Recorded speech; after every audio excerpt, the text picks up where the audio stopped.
stepping up to the plate, the one, the only, the young bull. I like this guy, man. Again, he came to the competition with the swagger, man. He had the Nike Dunks on, the colorful Nike Dunks. He came in there, pretty boy, swagging it out. His initial fight got canceled the day of, but he still found a way to hop into a competition. Ladies and gentlemen, I'd like to welcome my man, Sam, Pretty Boy Acord. Sam, what's happening, brother? Not a lot today. Just kind of resting, recovering, chilling, been enjoying the day. Yo, thank you for joining us, bro. How you is this your first pod experience? This first pod experience. You take How's it?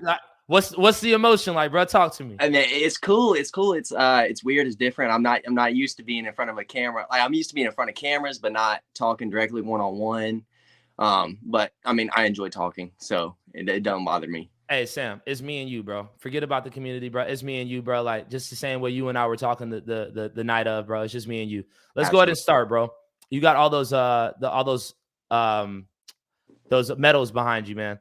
Yeah, these are a lot of these are from really like the past 2 or 3 years, kind of what I've built up. I've got more, other places. There's a couple ones up there, like I have a wrestling one from high school where I went to state.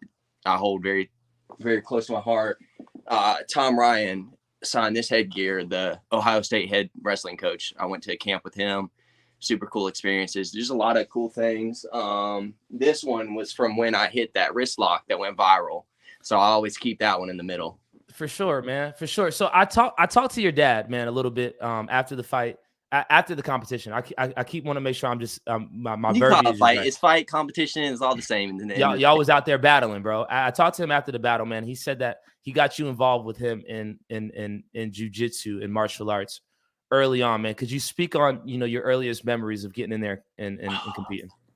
Man, I remember being 10, 11 in the gym watching dad train, and then me starting to train. One of my first few classes, I did a judo class, and it's a big guy named Don Britt. He's a black belt in judo. He tossed my ass, man, a couple times. He's a big stature dude, probably about 6'5", 6'6", probably 300 something pounds. That was one of my first experiences. Then going into competing, it was different for me because when I was little, I didn't play a lot of sports. Obviously throughout high school, I picked up a lot of things. In middle school I did, but I was 10, 11. I wasn't I didn't do rec sports. So going out there at competition, that anxiety, I guess it was different for me.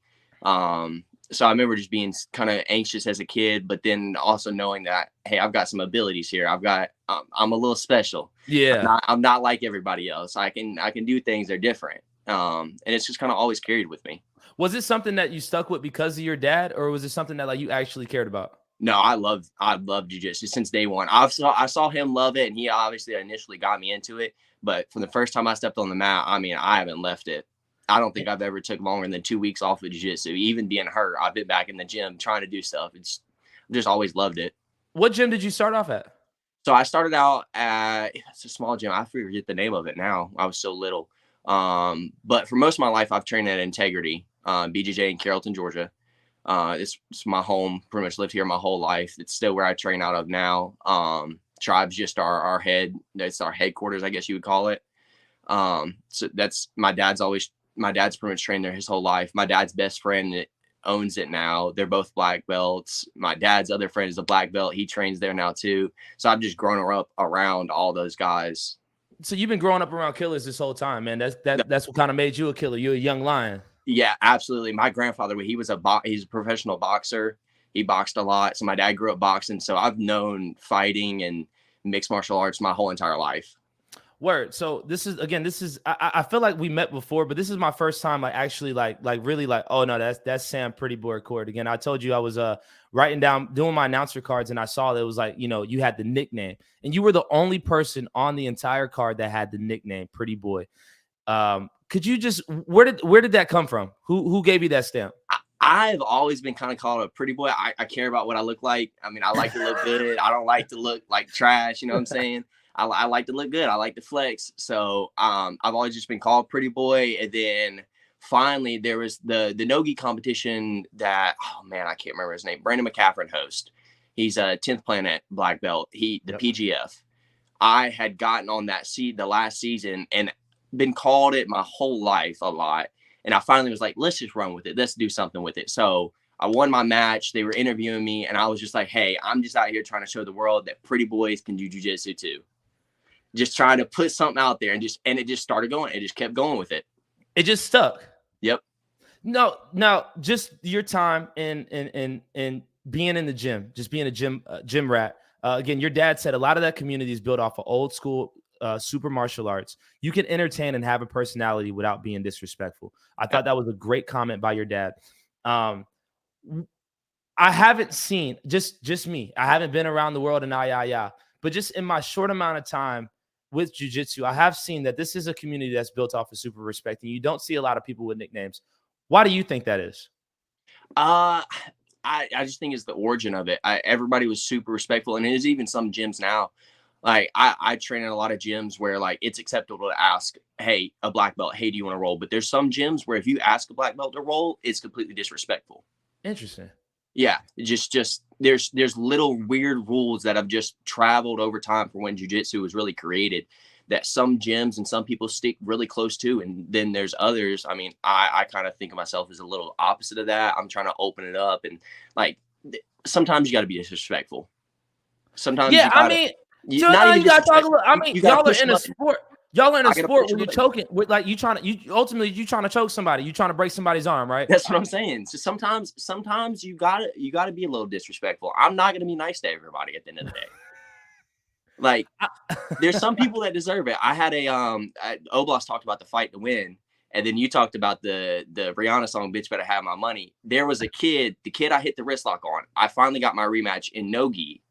On a fight to win card, and his dad had told me before, hey, I bet you $1,000 if you ever have a match with my son again, you won't beat him. And I was like, okay, that's fine. So that day I picked out my walkout song and I walked out, the bitch better have my money.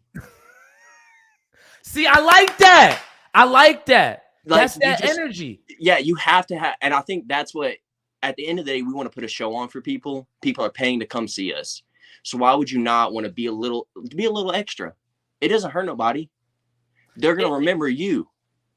And I couldn't forget you. Exactly. Again, ladies and gentlemen, Sam Pretty Boy Acord joining us here on NFC Now, show number 22. Sam, I couldn't forget you. The way in which you walked, just you walking out and putting your shoes down. Just your shoes was like, oh, okay. But he got swag. Like, oh, this is Sam Acord. So you were initially scheduled to take on Guy Ficker. Yes. What happened? So, and I am going to address this as respectful, I guess, as I can, because he said he was sick. There was some controversy the day of the weigh-ins. I cut some weight. I cut about 10 pounds. I walk around about 170 to 175. We cut to 160 for it. So I've been working at it. I cut to 160. I weigh in 8 a.m. day of, and nobody's heard from him. And I texted Clay, and me and Clay went back and forth a few times, and we couldn't get anything from him. He didn't respond to nobody. We couldn't get nobody to respond. And finally he hits us back and said he's been sick for a few days. And then he made the post, and I was a little hurt because, like, hey, if you've been sick for a few days, give me a heads up. I wouldn't have cut this weight if I knew I was doing a quartet with everybody bigger than me. Like, these are facts. Like, everybody's bigger than me. Why would I want to cut 10 to 15 pounds to go compete against somebody that didn't have a weight limit at all? So, real talk, I mean, what were your thoughts? Yeah, you said he was sick, but I mean, like, he said he was sick for a couple of days and let you know the day of. Come on, bro. Like, let me know. I don't know. We had a no-gi match at the last IBJJF in Atlanta. It was a tough match. I was up 6-0, and I sold the bag. I won't lie. I got subbed, but I sold the bag. And that was no gi. And I know his gi's a lot. He's really confident in the gi. I mean, he goes after it. He's a world champ in the gi. He got second in pans in the gi. So I know he's a competitor. I'm not really sure what was going through his mind. I hope one day that I get that chance to run it, because I want all the smoke. I want it. Yeah, I want it. And we see that. We see that, man. We see that. All right. So you just mentioned gi versus no gi. Right. It's something that I brought up a little earlier in the show, and it's something that I was talking to a couple of people about off the record at the show, was the gi versus no gi. What is your preference? So I was super heavy in the gi when I first started training. It was pretty much all I did. I did train some no gi, and I love no gi because I wrestled, so I was good at it. Then I took some time away from the gi. I've been back and forth. I have a love-hate relationship. Whichever one I'm training more, I hate the other. So right now, I'm really into the gi. So I've been focusing a lot on my gi work. So I haven't been training no gi as much. But I mean, if you go back a year ago, I was getting ready for 80cc's. So I was training a lot no gi. I was training up at 10th Planet at that time.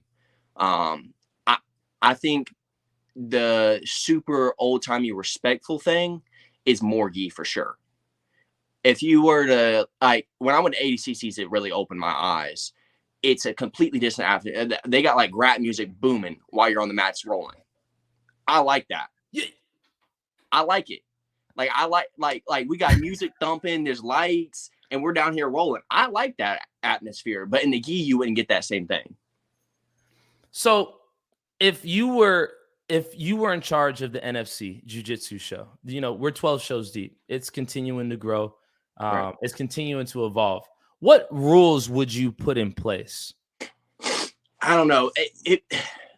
The biggest problem with sub onlys is trying to figure out how you want to end the match and nobody gets subbed. You have the typical EBI overtime, which some people's game is just a stall out until the EBI overtime, and that's all they practice. So that becomes like a well, you're still getting 6 or 7 or 10-minute matches where nothing's happening because somebody's just armadilloed up the whole time. Armadilloed up. I mean, just in a shell, they're not going to give up a sub, and then they go to the EBI overtime and they win. So it's that back and forth. It's so hard to pick the better of the two, I guess, setups. I don't mind the points, but like with the Dust and Water match, in my opinion, that was 3 points. Fair. That's my opinion, though. I'm not a ref. I'm not a ref, but it was 3 points. But there needs to be some kind of, I guess, more of a system to it. I guess more definition, because if you look at the sub that his opponent was in, it was tight. It was locked all the way. His arm was across. His arm just wasn't across the stomach. It was on this side, if I'm correct. So you can still finish a triangle on this with this like this. Yeah. So you don't. In my eyes, it's fully locked. He has to defend that. So why would it not be 3 points? Indeed. So I think it's personal preference to a lot of people, honestly. And there's so many different people in the building. You're never gonna please everybody. Right. 100%. So there's gonna be somebody that thinks, well, every match should be sub only. But if you do that, then you're gonna have 3 people in the corner like, well, this sucks. Facts. Why can't we score points? Hey, see, I appreciate that level of feedback. Again, ladies and gentlemen, we are joined here by Sam Pretty Boy Acord. Your girl, hold up. Let me make sure I got this right. Tell Sam I said hey from Layla. I don't know who Layla is, but she is a little girl that trains at the gym that I train in Carrollton. Love her. She's a fireball. I think she's probably 10 or 11 right now. She'll be something special when she gets older. She keeps at it. Shout out to Layla for sure. Thank you for joining us here on NFC Now, show number 22. Going to you actually getting out there and competing. You competed in a couple of those quartets, man. You got 2 subs, correct? Yes, 2 subs. How'd that feel? It felt good. After him dropping and everything, I was super nervous going into that because I knew most everybody was bigger than me. So I knew I was at the end of the day, I looked at it, I was like, I have nothing to lose. I go out there, I put it on the line, and I try to go for some subs. And then when the first one hit, and I was like, oh yeah, I'm on it. I felt the fire going. I was like, okay, the next guy got him. And the next guy walked out there. Travis was sitting there looking at me when we were sitting down. When I was sitting down, and he looked at me. He said, bro, he looks scared. He looks scared. And I was like, he should be. I'm coming. And I came out there and I subbed him, and it felt good. It felt good to kind of have that back-to-back, boom, boom. Especially with the crowd in it too, yes. Right? Yeah, the crowd. And that's one thing I do love about the NFC and the district. I love the district location because it really feels like you're all, like everybody's right there. So when everybody's hyped like that, it's an amazing feeling. Like my adrenaline I didn't dump from adrenaline from that. Indeed. That final match that you competed in, man, it looked like you were in a bad position. I was in a couple. That alliance, hey, I'll respect him. He's got some game. That man, he is good. Honestly. Who was that from Alliance that you were competing against? I want to make sure I get his name right. Let me see. Alliance Jiu-Jitsu. Was it James Kim? I think so. It was the Asian guy, right? Yes. James Kim. Yeah. Nah, he had you in a couple bad positions, man. And like, yeah, my elbow hurt afterwards for a little bit. Yeah, I saw you holding on. He was trying to get you in that arm. He was trying to get you in that arm bar, but you was holding on for dear life in there. Yeah, well, and I was down there. I looked up, and Clay had said there was 30 seconds left, and he was on top. I was like, I'm not gonna let nobody down. I'm gonna push through this. And whatever happens. I'm gonna thug it out. That's what I'm saying. You got to thug it out sometimes. I respect it, man. Your team getting that victory at the very end. I'm gonna make sure again. I wanna make sure I get his name right. Your guy Heath Langford getting that sub at the very end. Literally, it was close to the buzzer time. How'd that feel just as a team? That it felt great. It felt great knowing that I was able to step in and do enough for my job for our team to get down there and get that sub. And Heath went out there and he did what he needed to do. I had no doubt in him the whole time, and it felt amazing. At the first time when he went for the bow choke, me and Travis, we were convinced. We were up. We were like, yes, this is it. And then he didn't finish it, but he rotated right on top and finished I believe it was a cross collar he finished. And that felt good for me, honestly, too. Outside of even just a team, like as a team, like that was amazing. I loved that we were able to go in there and get it done. Indeed, man. And as you said, you held your own, especially under adversity. Again, you were supposed to fight Guy Ficker. You're supposed to compete against Guy, but last minute you just came in there against a lot of other dudes. And again, that's what not only your appearance, but the way you went out there and competed too, that made me a fan of Sam Acord. You know what I mean? Absolutely. I appreciate that. I appreciate that so much. Now you're 22, right? Yes, sir. 22, and no, sir, bro. I'm 28, dog. Like we the same age group. I appreciate the respect. What can I say? Appreciate the respect, man. I appreciate the respect. Where do you see it going? What are the plans? Man, I would love to train jiu-jitsu full time, and me not have to work the 9 to 5. That would be great. It would. And that's kind of a long-term goal is I want jiu-jitsu to pay my bills. It's difficult. I mean, it's not easy. I feel like it's not as easy as, I'm not saying MMA is easy, but if you're talented in MMA, there's a path written for you. Yeah. Jiu-jitsu, there's not so much of a path because it is new. I feel like it's newer as far as blowing up. Like it hasn't blown up like MMA has been big for years. The UFC is huge. Yeah. We don't have that, we don't have the UFC of jiu-jitsu that's going on continuously all the time. And I think that's why I'm asking these questions right now, to try to get the NFC to be at least a conduit, a path that somebody like you can get on to make this a lifestyle, man. But it's like, what rule set do we do it under, and how can we draw eyeballs from everybody? These are the questions that I'm asking, because I want you to be able to do that, man. Like that's your passion. And when we grow up, what do your parents tell you all the time? Do something you're passionate about. You'll never have to work a day in your life. Exactly. 100%. So again, just your thoughts about how this could, maybe bleed over into more of a mainstream audience.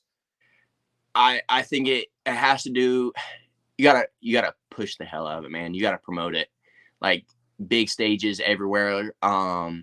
Maybe, I don't know. It's that aspect is so hard to grasp, I think, sometimes, to try to push it to the mainstream. I mean, because nobody watches TV anymore. TV's not, you go to TV for your big sports games. That's about it. And even now you have YouTube TV, all those kind of things. I literally stream everything on YouTube TV. Same. I bought YouTube TV, and that's all I need. It got my Vizio, YouTube TV, and that's it. So I think kind of getting it on a platform which it's super easy for people that aren't even there to access it and watch it and be able to put on more of a show with it. Like you're a great announcer.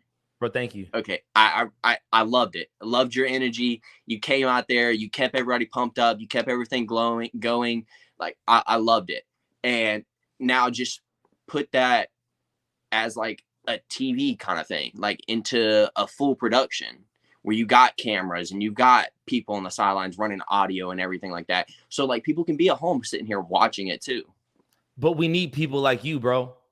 We need, And look, man, Pretty I'm Boy. always here. I'll come back anytime they want me. Bro, I'm going to advocate for you. Next time we do a jiu-jitsu show, I'm going to advocate for you to be on the promo. You know what I'm saying? Because again, we need more. On this pod, I'm on this pod every week. This is show number 22, 21 of them. And now this is going to make 22. I say that we need more characters, and that's in MMA and in jiu-jitsu. We just need more characters because at the end of the day, it's like a TV show, bro. You get attached to characters. Yes, exactly. You want to know, hey, what's he's going to do next? Or that little cliffhanger. You can be like, ooh, okay, so he beat this guy. Who's he going to beat next? Who's he going for next? Or like, wow, this upset happened. I don't even know this dude. Who is he? He beat this guy that I know every day. Exactly, man. Look, Sam is exciting to watch. And look, I'm not the only person I'm not the only person that feels it. Now, as a follow-up to what you said you want jiu-jitsu to be your 9 to 5, bro. Are you working right now? So I was actually a salesman. I sold like chicken for pilgrims. Respect. I don't have that now. I'm working on my real estate licenses right now. So trying to get a few things going. But I'm training as much as I can while working on that. And just, I teach some privates here and there. Obviously from this weekend, a few things just to help keep flowing in and out.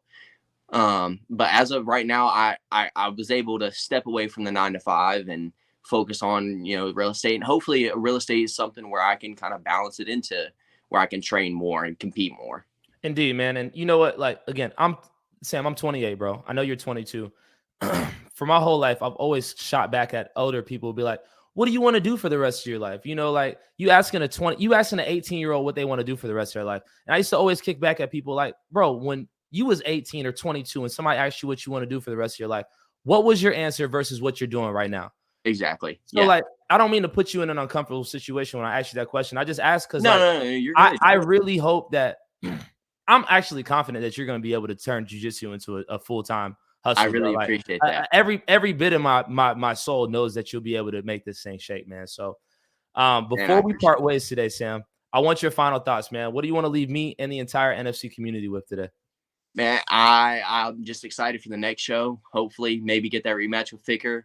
If not, I got a few guys on the radar. So y'all hit me up. I can send you a few guys that I want. Bro, what's up? I mean, you got a name? Wyatt Chapman. I know he just got his black belt, but I still want that smoking no-gi. We got some unsettled business. You think you got away from me? I'm still here. I'll meet you wherever you want, baby. Wyatt Chapman, Sam, Pretty Boy Acord wants all that smoke.